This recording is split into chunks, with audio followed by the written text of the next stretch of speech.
भगवती सरस्वती का जब प्रादुर्भाव हुआ तो श्री कृष्ण भगवान को देखने लगी।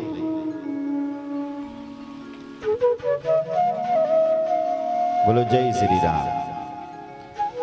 राधा जी को बड़ा क्रोध आया और सरस्वती जी कहती हैं कि राधे, ये तुमसे ही इनका प्रादुर्भाव हुआ है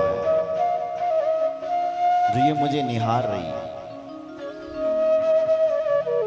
और राधा जो है मेरी प्राण प्रिया है, प्राण है। राधा और कृष्ण में कोई फर्क नहीं है। जैसे हम में और हमारी आत्मा में कोई फर्क नहीं है, ऐसी भगवान कृष्ण की आत्मा है कौन? राधा। इसलिए इन्हें आत्मेश्वरी कहते हैं। क्या कहते हैं? आत्मेश्वरी। राधा कृष्ण की आत्मा है। प्राणाधिष्ठात्री देवीशा प्राणास्त्यक्तुं चकाक्षमा प्राणतोपि प्रिया पुत्र केशां वास्तिश्च कश्चन।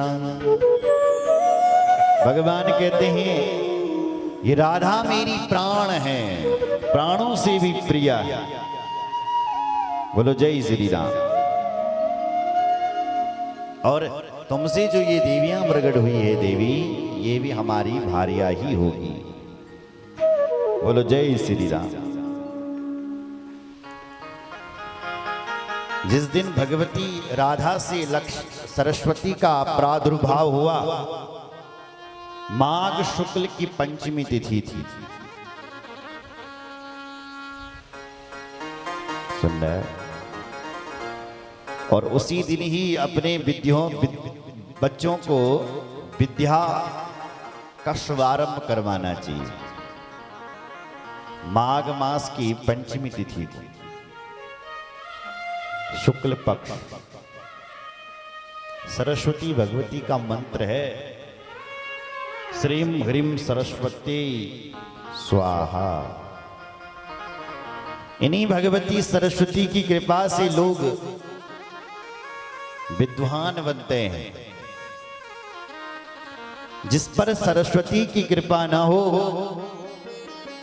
उसकी वाणी कभी प्रफुल्लित नहीं हो सकती, उसकी वाणी कभी दिव्य नहीं हो सकती, उसकी वाणी कभी पावन नहीं हो सकती है।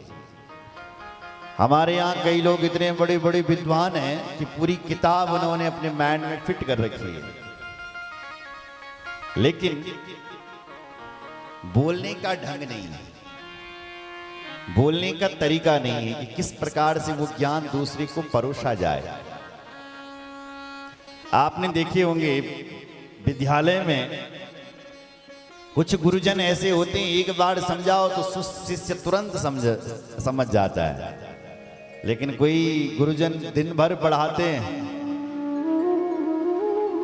तभी उनकी समझ में, बच्चों की समझ में उनका पढ़ाया हुआ कुछ नहीं आता है। बोलो जय श्री राम। आपका भाव कैसा है, आपकी शैली कैसी है, आपका परोसने का ढंग कैसा है? बोलो जय श्री राम। वो देखा जाता है साहब।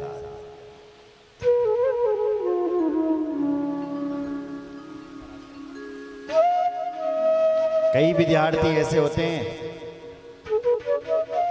जिनको खूब पढ़ाओ लेकिन उनकी समझ में कुछ नहीं आता है, लेकिन कुछ विद्यार्थी क्लास में ऐसे भी होते हैं एक बार पढ़ाओ तो फटाक से समझ जाते हैं। उनको मेधावी छात्र कहते हैं। बोलो जय श्री राम। तो जिस पर सरस्वती की कृपा हो जाए उसकी समझ में ज्ञान विद्या तुरंत आ जाती है। बोलो सरस्वती मैया की। कणादो गौतम कर्णवा पाणिनी साकटायना ग्रंथ जकार यद धात्वा कक्षकात्ययन स्वयं। ये बड़े बड़े जो ऋषि मुनि हुए हैं, कणादु, गौतमो, पाणिनि, ये सब, इन सब ने सरस्वती भगवती की उपासना की है। बिना सरस्वती का तो किसी को ज्ञान ही नहीं मिल सकता है महाराज। बोलो सरस्वती मैया। इसलिए सरस्वती कवच अपनी दाएं भुजा पर धारण करें और किसी भी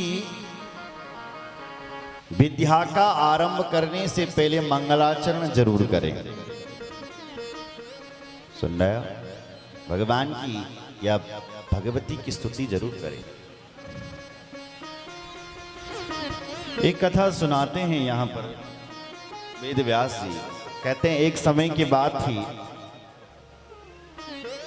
याज्ञवल्क्य जी ने अपनी गुरुजी की त्रुटि निकाली, गलती निकाली के बाद।